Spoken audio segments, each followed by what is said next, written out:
അടുത്തിടെ പാകിസ്ഥാന്റെ ചാരസംഘടനയായ ISI ഇന്ത്യക്ക് എതിരായ ഒരു കുറ്റാരോപണം നടത്തി. താലിബാന് ഇന്ത്യയുടെ R&D ചാര ഏജൻസി ആയുധങ്ങൾ നൽകി എന്നുള്ള ഒരു വലിയ കുറ്റാരോപണമാണ് നടത്തിയത്. ഇന്നത്തെ വീഡിയോയിലൂടെ ഈ ഒരു കുറ്റാരോപണം എങ്ങനെ ഉണ്ടായെന്നുള്ളതാണ് അറിയാൻ പോകുന്നത്.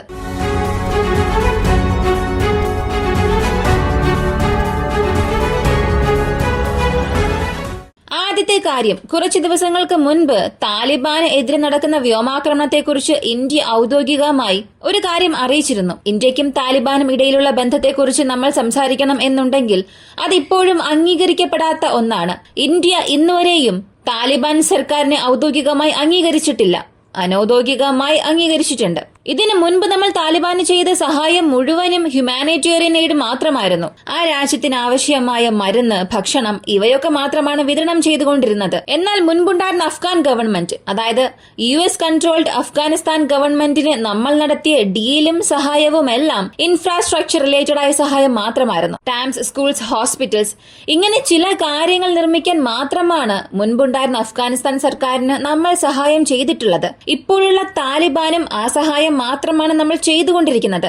അതിനപ്പുറം ആയുധങ്ങൾ എന്ന രീതിയിൽ ഡിപ്ലോമാറ്റിക്കലോ താലിബാൻ സർക്കാരിനെ അംഗീകരിച്ചോ ആയുധ സപ്ലൈയോ ഇതുവരെയും ഇന്ത്യ ഒഫീഷ്യലായി ചെയ്തിട്ടേ ഇല്ല. ഇങ്ങനെ പോയിക്കൊണ്ടിരിക്കുമ്പോൾ കഴിഞ്ഞ വർഷം താലിബാൻ ഇന്ത്യയോട് ഒരു റിക്വസ്റ്റ് നടത്തി. ആ റിക്വസ്റ്റിൽ അവർ പറഞ്ഞിരിക്കുന്നത് ഒരു ആന്റി ടാങ്ക് ഗൈഡഡ് മിസൈൽ വേണം എന്നാവശ്യപ്പെട്ടു. ഇത് 1960കളിൽ സോവിയറ്റ് യൂണിയൻ നിർമ്മിച്ച ആയുധമായിരുന്നു. ഇപ്പോൾ വരെയും ഇന്ത്യൻ സൈന്യത്തിനു വേണ്ടി നമ്മൾ റഷ്യയിൽ നിന്ന് ലൈസൻസ് വാങ്ങി ഇത് നിർമ്മിക്കുന്നുണ്ട്. ഇപ്പോ ഈയൊരു ആയുധത്തെ നമ്മുടെ പക്കൽ നിന്നും അവർ ചോദിച്ചതിന്റെ കാരണം തീർച്ചയായും താലിബാന്റെ ശത്രുവായ പാകിസ്ഥാനെ ആക്രമിക്കാൻ വേണ്ടിയാണ്. അവരെ സംബന്ധിച്ച് പാകിസ്ഥാൻ എന്നത് ഇന്ത്യയുടെ ശത്രു രാജ്യമാണ്. ശത്രു എന്നത് മാത്രം അല്ല, ഇന്ത്യക്ക് എതിരായ ചില തീവ്രവാദ സംഘടനകളെ പബ്ലിക്കായി സപ്പോർട്ട് ചെയ്യുന്ന, ആദരിക്കുന്ന, ചെയ്യുന്ന ഒരു രാജ്യം. അങ്ങനെയുള്ളപ്പോൾ പാകിസ്ഥാന് എഗെയിൻസ്റ്റായി നമ്മൾ ആയുധങ്ങൾ ചോദിക്കുകയാണെങ്കിൽ തീർച്ചയായും ഇന്ത്യ നൽകുമെന്ന് കരുതിയാണ് ഫോർമലായി തന്നെ അവർ ഒരു റിക്വസ്റ്റ് നടത്തിയത്. ഇത് സീക്രട്ട് ഡീലൊന്നും ആയിരുന്നില്ല. ഇപ്പോ ഇന്ത്യ റഫേൽ വിമാനം വാങ്ങാൻ എങ്ങനെയാണോ ഫ്രഞ്ച് ഗവൺമെന്റിനോട് ഫോർമലായി തന്നെ ഒരു അഭ്യർത്ഥന നടത്തിയത്, അതുപോലെ ഗവൺമെന്റ് ടു ഗവൺമെന്റ് ഈ ഒരു അഭ്യർത്ഥന താലിബാൻ നടത്തി കഴിഞ്ഞ വർഷം. എന്നാൽ ആ ഒരു റിക്വസ്റ്റ് ഇന്ത്യൻ ഗവൺമെന്റ് പരിഗണിച്ചില്ല. ഇന്ത്യയെ സംബന്ധിച്ച് ഒഫീഷ്യലായി റെക്കഗ്നൈസ് ചെയ്യാത്ത ഒരു ഗവൺമെന്റ് ഓർഗനൈസേഷനുമായി ഏതൊരു മിലിറ്ററി പൊളിറ്റിക്കൽ ടൈസും വെക്കില്ല. തീർച്ചയായും അവർക്ക് ആവശ്യമായ സഹായങ്ങൾ നൽകും. ജനങ്ങൾ അവിടെ ബുദ്ധിമുട്ടുന്നു എന്നുള്ളപ്പോൾ ഭക്ഷണ വസ്തുക്കൾ, മരുന്നുകൾ, മറ്റ് പല സാമ്പത്തിക സഹായം ചെയ്യുന്നു എന്നുള്ളത് പ്രശ്നമല്ല.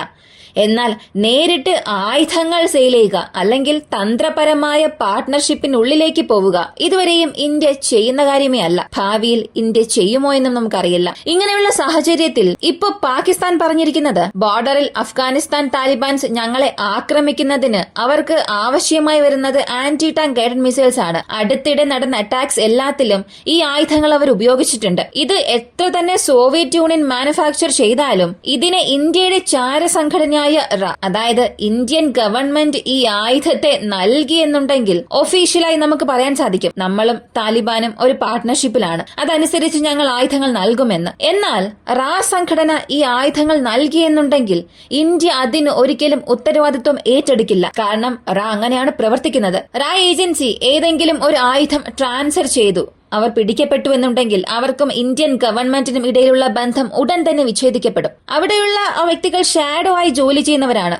അൺനോൺ ഗൺമാൻ ഓഫ് ഇന്ത്യ അങ്ങനെയുള്ള വ്യക്തികൾ അല്ലെങ്കിൽ അങ്ങനെയുള്ള ഓർഗനൈസേഷൻ വഴി നമ്മൾ ഈ ഒരു ഡീൽ ഒരുപക്ഷെ ചെയ്തു എന്നുണ്ടെങ്കിൽ കൂടിയും ഏതൊരു രീതിയിലും പാകിസ്ഥാൻ നമ്മളിൽ ഒരു ആക്ഷൻ എടുക്കാൻ സാധിക്കില്ല. അവരുടെ പക്കൽ ക്രെഡിബിൾ ആയ ഒരു സോഴ്സ് എവിഡൻസ് ഉള്ളതുവരെയും. അങ്ങനെ ഉണ്ടെങ്കിലും കാനഡയുടെ അവസ്ഥ എന്താണെന്ന് ഇപ്പോൾ നമുക്ക് അറിയാമല്ലോ. കനേഡിയൻ പ്രൈം മിനിസ്റ്ററായ ട്രൂഡോ തന്നെ ഇന്ത്യയുടെ സംഘടനയാണ്, ഇന്ത്യൻ എംബസിയിൽ ജോലി ചെയ്യുന്നവരാണ്, അവിടെയുള്ള കനേഡിയൻ സിറ്റിസനെ കൊന്നു എന്ന് പബ്ലിക്കായി തന്നെ പാർലമെന്റിൽ അദ്ദേഹം സംസാരിച്ചു. ഇപ്പോ അദ്ദേഹത്തിന്റെ അവസ്ഥ എന്താണെന്ന് നമുക്ക് എല്ലാവർക്കും അറിയാം. റാക്കെതിരെയുള്ള പ്രവർത്തനങ്ങൾ അല്ലെങ്കിൽ ഇന്ത്യക്ക് എതിരെയുള്ള നടപടിക്രമങ്ങൾ ഡിപ്ലോമാറ്റിക്കായി ഏതൊരു രീതിയിലും ഏതൊരു രാജ്യവും ആദരിക്കില്ല. പകരം സ്വന്തം രാജ്യത്തിൽ ട്രൂഡോ തന്നെ റിസൈൻ ചെയ്തു. ഇപ്പോ ഇങ്ങനെയുള്ള സാഹചര്യത്തിൽ ചെയ്യുന്ന ചില ഓപ്പറേഷൻസ് നമുക്ക് അനുകൂലമായി മാറുന്നുണ്ട്. എന്നാൽ നമ്മൾ അതിന് ആൻസറബിൾ അല്ല.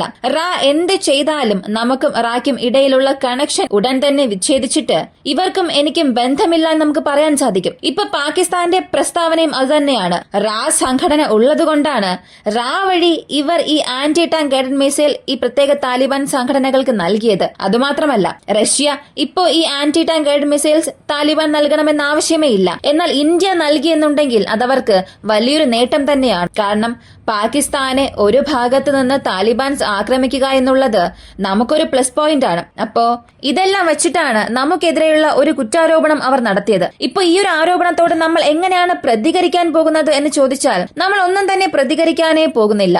അത് തന്നെയാണ് നമ്മൾ ചെയ്യുന്ന വലിയൊരു റെസ്പോൺസ്. ഇത് റെക്കഗ്നൈസ് ചെയ്യുന്നില്ല. ഇതിനെക്കുറിച്ച് നമ്മൾ സംസാരിക്കാൻ പോകുന്നതും ഇല്ല. ഇപ്പോ വരെയും ISIയുടെ ഇൻഫർമേഷൻ എന്നത്, അതായത് പാകിസ്ഥാന്റെ രഹസ്യാന്വേഷണ ഏജൻസിയുടെ ഇൻഫർമേഷൻ പാകിസ്ഥാൻ മാധ്യമങ്ങളിൽ മാത്രമാണ് സംസാരിക്കുന്നത്. അതൊരു ചെറിയ പ്രസ്താവനയായി മാത്രമാണ് ഇന്ത്യൻ മാധ്യമങ്ങൾ പരിഗണിക്കുന്നത്. വളരെ ആഴത്തിൽ അതിനുള്ളിലേക്ക് പോയി ആയുധങ്ങൾ നൽകിയോ ഇല്ലയോ എന്നുള്ളതൊക്കെ വിഭജിച്ചറിയുന്നതിൽ യാതൊരു അർത്ഥവുമില്ല. എന്നാൽ ആയുധങ്ങൾ ഒരുപക്ഷെ നൽകി എന്നുണ്ടെങ്കിൽ അത് ഇന്ത്യക്ക് പ്രതികൂലമായി മാറുമോ അനുകൂലമായി മാറുമോ എന്നുള്ളത് ഒരു വലിയ ചോദ്യം തന്നെയാണ്. അതെങ്ങനെ ശരിയാകും? പാകിസ്ഥാൻ നമ്മുടെ ശത്രുരാജ്യമല്ലേ? നമുക്കെതിരെ അവർക്കിടയിൽ ഇത്രയും ഓർഗനൈസേഷൻ ഉള്ളപ്പോൾ നമ്മൾ താലിബാൻസിന് ആയുധം നൽകുന്നതിൽ എന്ത് തെറ്റാണുള്ളത് എന്ന് നിങ്ങളിൽ ചിലരെങ്കിലും ചിന്തിക്കാം. എന്നാൽ ഒരു മിലിഷ്യയ്ക്ക് നമ്മൾ സപ്പോർട്ട് ചെയ്യുന്നു എന്നുണ്ടെങ്കിൽ അത് എപ്പോൾ വേണമെങ്കിലും നമുക്ക് തിരിച്ചടിയായി തന്നെ മാറും. അമേരിക്ക ഉദാഹരണമായി എടുക്കാം, പാകിസ്ഥാനും അതിനൊരു ഉദാഹരണമാണ്. അപ്പോ നമ്മൾ ഒരു മിലിഷ്യയെ റെക്കഗ്നൈസ് ചെയ്ത് അവർക്ക് മുഴുവൻ പിന്തുണ നൽകിയാൽ ആരംഭത്തിൽ നമുക്കത് വലിയ സഹായകമായി മാറും. തീർച്ചയായും താലിബാന് നമ്മൾ അഡ്വാൻസ്ഡ് ആയിട്ടുള്ള ആയുധങ്ങൾ നൽകിയാൽ പാകിസ്ഥാന് എതിരെ ഗുണനിലവാരമുള്ള ഒരു പോരാട്ടം തന്നെ അവർ നടത്തും. നമുക്ക് വെറുതെ ഇരുന്ന് നോക്കിയാൽ മാത്രം മതി. എന്നാൽ ഭാവിയിൽ ഇതേ സംഘടന നമുക്ക് എതിരെ തിരിയാൻ സാധ്യതയുണ്ട്. അതിന് വലിയൊരു ഉദാഹരണം പാകിസ്ഥാൻ തന്നെയാണ്. താലിബാന്റെ സംഘടനയിലെ പ്രധാനപ്പെട്ട നേതാക്കന്മാർ എല്ലാവരും പാകിസ്ഥാൻ സർവകലാശാലയിൽ പഠിച്ച് ബിരുദധാരികളായവരാണ്. അങ്ങനെയുള്ള വ്യക്തികൾ ഇന്ന് പാകിസ്ഥാന് എതിരെ ആയുധം തൂക്കി അതിർത്തിയിൽ യുദ്ധം ചെയ്യുന്നു എന്നുള്ളപ്പോൾ നമ്മളും ഇതേ പാതയിൽ പോകണമോ എന്നുള്ളത് നമ്മൾ ചിന്തിക്കണം. പങ്കാളിത്തം കുറയ്ക്കുന്നത് നല്ലതാണ്, പങ്കാളിത്തം ഇല്ലാതിരിക്കുന്നത് അതിലും ഭേദം. ഇത് എന്റെ വ്യക്തിപരമായ അഭിപ്രായമാണ്. ഇതിനെക്കുറിച്ചുള്ള നിങ്ങളുടെ അഭിപ്രായം കമന്റിൽ പറയുക. കൂടാതെ ഇന്നലെ ഇന്ത്യൻ വ്യോമസേന മേധാവി, കൂടാതെ പ്രതിരോധ സെക്രട്ടറി, DRDO ചെയർമാൻ, ഇവർ 3 പേരും ചേർന്ന് മാധ്യമങ്ങൾക്ക് ഒരു പ്രധാനപ്പെട്ട വിവരം നൽകി. അവർ പറഞ്ഞത് പൂർണ്ണമായും വ്യോമസേനയെ ആശങ്കപ്പെടുത്തുന്ന കാര്യമാണ്. ആർമിയെയും നേവിയെയും ഏതൊരു രീതിയിലും ഇത് ആശങ്കപ്പെടുത്തില്ല. എയർഫോഴ്സ് റിലേറ്റഡ് ആയി ഇന്ത്യയിലുള്ള കമ്പനികൾ, ഹൽ പോലുള്ള കമ്പനി, GTRE പോലുള്ള കമ്പനികൾ ഇപ്പോൾ വരെയും ആത്മനിർഭർ ഭാരതിൽ പ്രതീക്ഷിച്ച അളവിൽ പെർഫോം ചെയ്തിട്ടില്ല. ഇതിന് ഈക്വൽ യൂണിഫോമിലുള്ളവരും റെസ്പോൺസിബിൾ ആണ് എന്ന് അദ്ദേഹം അറിയിച്ചു. അത് ഏതൊക്കെ രീതിയിലാണ് അവർ തെറ്റ് ചെയ്തത്?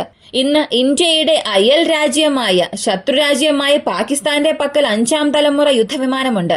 ചൈനക്കാർ 6ാം തലമുറ യുദ്ധവിമാനം നൽകിയിട്ടുണ്ട്. നമ്മൾ ഇപ്പോൾ വരെയും 4.5 ജനറേഷൻ ഫൈറ്റർ ജെറ്റ് ആണ് മാനുഫാക്ചർ ചെയ്തുകൊണ്ടിരിക്കുന്നത്. അതിൽ പോലും നമ്മളെ കൊണ്ട് ഫുൾ പ്രൊഡക്ഷൻ കപ്പാസിറ്റി റീച്ച് ചെയ്യാൻ സാധിച്ചിട്ടില്ല. അപ്പോ ഇവയ്ക്കെല്ലാമുള്ള പ്രധാനപ്പെട്ട പ്രശ്നം ഇവർ 3 സംസാരിച്ചിട്ടുണ്ട്. അതിനെക്കുറിച്ച് അടുത്ത വീഡിയോയിലൂടെ വിശദമായി അറിയാം. ഈ ഒരു വീഡിയോ കുറിച്ചുള്ള നിങ്ങളുടെ അഭിപ്രായം കമന്റിൽ പറയുക. വീഡിയോ ഇഷ്ടമായാൽ ലൈക്ക് ചെയ്യുക, ഷെയർ ചെയ്യുക. നമ്മുടെ ചാനൽ ആദ്യമായി കാണുന്നവരാണെങ്കിൽ മറക്കാതെ സബ്സ്ക്രൈബ് ചെയ്ത് സപ്പോർട്ട് ചെയ്യുക. മറ്റൊരു വീഡിയോയുമായി വീണ്ടും കാണാം.